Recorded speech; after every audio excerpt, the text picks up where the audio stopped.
Sniper Elite 3 is completely set in North Africa, which isn't all deserts. There's there's all sorts of towns and vegetation and oases and mountain areas, and it's a lot more varied than you might think. A third-person tactical shooter set in World War II, where you play Carl Fairburn, an Allied sniper.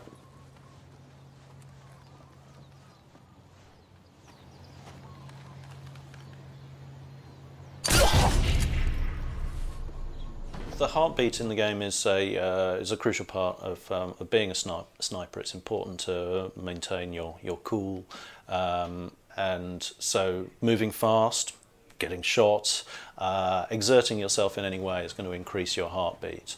So you're best to creep around slowly, stay prone, low to cover, and you can't actually hold your breath for any length of time when you're trying to take a shot unless your heartbeat's low enough. And you can't take a steady shot unless you hold your breath. So it's really important just to maintain, a cool level of low heartbeat as best you can in the game.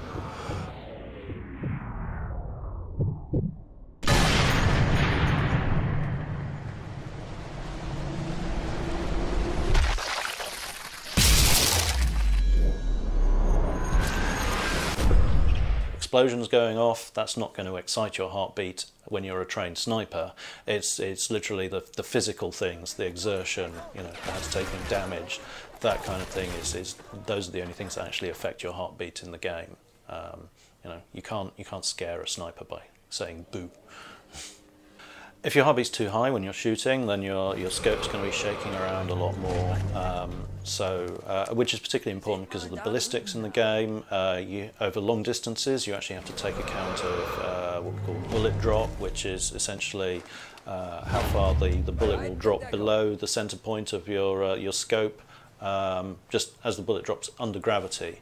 And over long distances, you also, on the harder difficulty levels, have to actually realistically take care or pay attention to the wind as well, which means you might have to aim left or right or even further up and down to hit your target. And doing that alongside having a high heart rate and your scope shaking is going to make life very difficult indeed.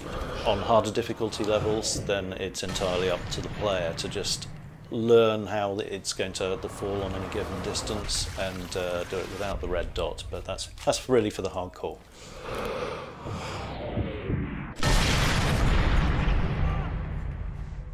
Previously in Sniper Elite, we've obviously got our signature X-ray kill cam on human characters when you take them down.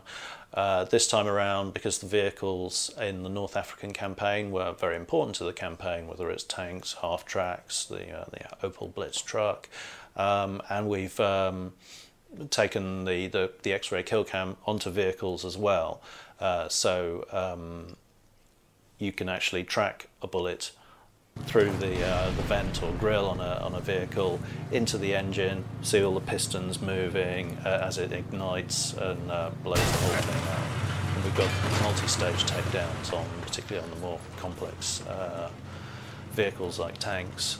So it's a lot more interesting from a gameplay perspective than what we had previously, where we had the typical kind of glowing red cap on the fuel tank.